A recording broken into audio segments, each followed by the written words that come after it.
രാജ്യാന്തര ചരക്ക് നീക്ക മേഖലയിൽ വിഴിഞ്ഞം തുറമുഖം ഒരു വിസ്മയമായി മാറുകയാണെന്ന് മുഖ്യമന്ത്രി പിണറായി വിജയൻ പറഞ്ഞു. വിഴിഞ്ഞം അന്താരാഷ്ട്ര തുറമുഖത്തിന്റെ രണ്ടാം ഘട്ട വികസനത്തിന്റെ നിർമ്മാണ പ്രവർത്തനങ്ങൾ ഉദ്ഘാടനം ചെയ്ത് സംസാരിക്കുകയായിരുന്നു മുഖ്യമന്ത്രി പിണറായി വിജയൻ. ചരക്കുനീക്കത്തിന് സംസ്ഥാനം മറ്റു രാജ്യങ്ങളെ ആശ്രയിച്ചിരുന്ന കാലം അവസാനിച്ചുവെന്ന് മുഖ്യമന്ത്രി പിണറായി വിജയൻ പറഞ്ഞു. ശരവേഗത്തിലാണ് വിഴിഞ്ഞം തുറമുഖത്തിന്റെ നിർമ്മാണ പ്രവർത്തനങ്ങൾ പുരോഗമിക്കുന്നത്. പ്രതിമാസം 50 കപ്പലുകൾ വരെ വിഴിഞ്ഞം തുറമുഖത്തെത്തി മടങ്ങുന്നതും ഒരു വിസ്മയമാണെന്നും മുഖ്യമന്ത്രി പറഞ്ഞു. 2028 ആകുമ്പോഴേക്കും തുറമുഖം പൂർണ്ണതോതിൽ പ്രവർത്തിച്ചു തുടങ്ങും. ഇമിഗ്രേഷൻ ഉൾപ്പെടെയുള്ള സംവിധാനങ്ങൾ പ്രവർത്തിച്ചു തുടങ്ങുന്നതോടെ വിനോദസഞ്ചാര മേഖലയിലും വലിയ മാറ്റങ്ങൾ സംഭവിക്കുമെന്ന് മുഖ്യമന്ത്രി പറഞ്ഞു.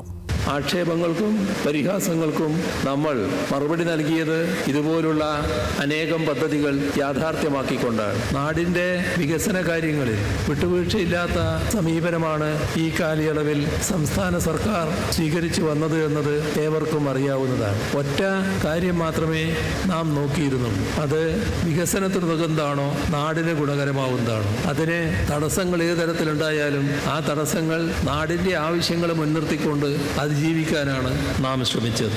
ദക്ഷിണേഷ്യയുടെ തന്ത്രപ്രധാനമായ ഒരു വാണിജ്യ കേന്ദ്രമായി വിഴിഞ്ഞം തുറമുഖം മാറുമെന്ന് ചടങ്ങിൽ അധ്യക്ഷനായിരുന്ന തുറമുഖ വകുപ്പിന്റെ ചുമതലയുള്ള മന്ത്രി വാസവൻ പറഞ്ഞു.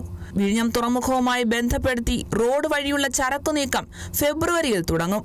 തുറമുഖം പൂർണ്ണതോതിൽ പ്രവർത്തിച്ചു തുടങ്ങുന്നതോടെ തൊഴിൽ സാധ്യതകൾ വർദ്ധിക്കുമെന്നും മന്ത്രി വാസവൻ പറഞ്ഞു.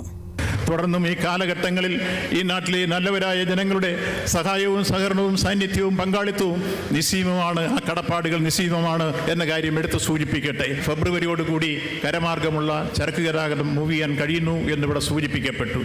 ഇങ്ങനെ വിഴിഞ്ഞം അന്താരാഷ്ട്ര തുറമുഖം വിസ്മയമായി മാറിക്കൊണ്ട് മുന്നോട്ട് വരുമ്പോൾ സാമ്പത്തിക രംഗത്ത്, അതേപോലെ തന്നെ കാർഷിക മേഖലയിൽ, വ്യവസായ മേഖലയിൽ, തൊഴിൽ രംഗത്ത് എല്ലാം ഉണ്ടാകുന്ന അഭിമാനകരമായ നേട്ടങ്ങൾ നമുക്ക് ഈ കേരളത്തെ സംബന്ധിച്ചോളം വികസന കുതിപ്പിലേക്ക് കടക്കാൻ സഹായിക്കുന്ന സാഹചര്യങ്ങളാണ്. കേരളത്തിൻ്റെ മുഖ്യമന്ത്രിയുടെ നേതൃത്വത്തിൽ ഇടതുപക്ഷ ജനാധിപത്യ മുന്നണി ഗവൺമെൻറ് കാട്ടിയ ഇച്ഛാശക്തി ഒന്ന് മാത്രമാണ് ഈ തരത്തിലേക്ക് ഇത് യാഥാർത്ഥ്യമാക്കാൻ കഴിഞ്ഞത് എന്ന അഭിമാനത്തോടെ ചൂണ്ടിക്കാണിക്കുകയാണ്. ചടങ്ങിൽ പ്രതിപക്ഷ നേതാവ് വി ഡി സതീശൻ ആശംസാ പ്രസംഗം നടത്തി. എല്ലാ രാജ്യങ്ങളും മുൻപന്തിയിലെത്തിയിട്ടുള്ളത് ആ മാരിടൈം ഫീൽഡിൽ അവരുണ്ടാക്കിയ വിജയമാണ് ഓരോ രാജ്യത്തിൻ്റെയും വികസന ചരിത്രത്തിൽ നിർണായകമായ മാറ്റങ്ങൾ ഉണ്ടാക്കിയിട്ടുള്ളത്. അപ്പോൾ കേരളത്തിൻ്റെയും വികസനത്തിന് ഏറ്റവും വലിയ മാറ്റമുണ്ടാകാൻ ഈ വിഴിഞ്ഞം തുറമുഖത്തെ നമുക്ക് മാറ്റിയെടുക്കണം. അതിനെല്ലാവരും പൂർണ്ണമായി ഒരുമിച്ച് നിന്നുകൊണ്ട്, കേരളം ഒറ്റക്കെട്ടായി നിന്നുകൊണ്ട്, സഹകരിച്ചുകൊണ്ട് മുന്നോട്ട് പോകണം. ദീർഘവീക്ഷണമുണ്ടെങ്കിൽ ഏതു പദ്ധതിയും വേഗതയോടെ പൂർത്തിയാക്കാൻ കഴിയുമെന്നതിന്റെ തെളിവാണ് വിഴിഞ്ഞം തുറമുഖമെന്ന് അദാനി ഗ്രൂപ്പ് MD കരൺ അദാനി പറഞ്ഞു. Through Virinjam, that historic role is being renewed this time with world-class infrastructure, global scale and national purpose. Before we speak about the future, it is important to recognize the continuity of the vision that has made Virinjam possible. Projects of this national importance do not belong to one government or one moment in time. The Chief Minister's consistent support for Virinjam through complexity, scale and challenge has been the central to transforming a long-standing aspiration into a nationally and globally significant maritime asset.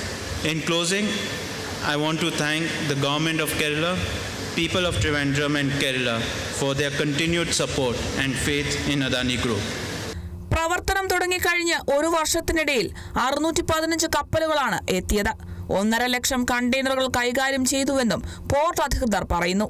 രണ്ടാം ഘട്ടത്തിൽ ബെർത്തിന്റെ നീളം വർദ്ധിപ്പിക്കുന്നതിനൊപ്പം break വാട്ടറിന്റെ വിസ്തൃതിയും കൂട്ടും. Kerala vision news, Thiruvananthapuram.